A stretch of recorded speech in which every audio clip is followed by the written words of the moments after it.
मुख्यमंत्री डॉक्टर मोहन यादव 5 जून से लेकर 16 जून तक जल गंगा संरक्षण अभियान के तहत उज्जैन के शिप्रा नदी के संरक्षण के कार्यक्रम में शामिल हुए। यहां पर उन्होंने माता शिप्रा का पूजन अभिषेक कर दूध से अभिषेक किया, माता को चुनर उड़ाकर यात्रा की शुरुआत की। इस अभियान के तहत पूरे प्रदेश के गाँव, तहसील, शहरों, नदियों, तालाब में जल संरक्षण के लिए काम किया जा रहा है। इससे जल देवता और वरुण देवता को प्रसन्न कर रहे हैं। प्रदेश की सभी 212 नदियों को तीर्थ के रूप में बदलेंगे लोग इसका आनंद जाना पाव की तरह उठा सकेंगे। मध्य प्रदेश के मुख्यमंत्री डॉक्टर मोहन यादव उज्जैन की शिप्रा परिक्रमा में शामिल हुए।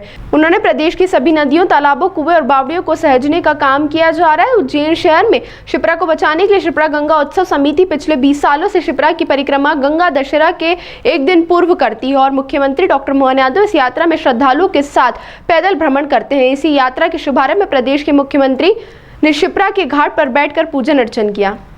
जैसे पर्यावरण दिवस 5 जून को है, तो हमने निर्णय किया कि 5 जून से लगा करके पर्यावरण की अगर बात करेंगे तो वो तो गंगा दशमी तक चलना चाहिए। जल की बात करेंगे तो जल के लिए पूरा अभियान।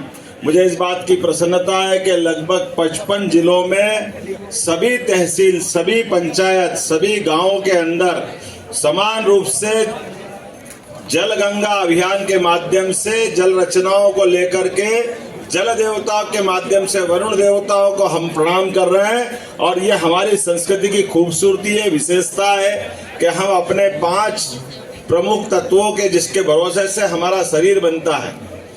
यत् पिंडे तत् ब्रह्मांडे, जैसा हमारा पिंड है यही ब्रह्मांड है।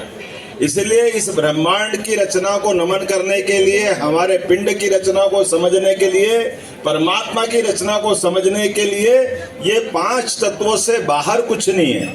मुझे इस बात की प्रसन्नता है, सभी तीर्थों में तीर्थ अवंतिका तीर्थ जो तिलवर बड़ा है हमारे लिए और सौभाग्य की बात है। बाबा महाकाल के कारण से ये उज्जैन की अलौकिक आभा और बढ़ती है, लेकिन माँ की खूबसूरती से, माँ शिप्रा जी के कारण से 33 करोड़ देवी देवता इसके किनारे वास करते हैं। ये हमारे लिए सौभाग्यदायी है, फलदायी, आशीर्वाद देनी माँ शिप्रा।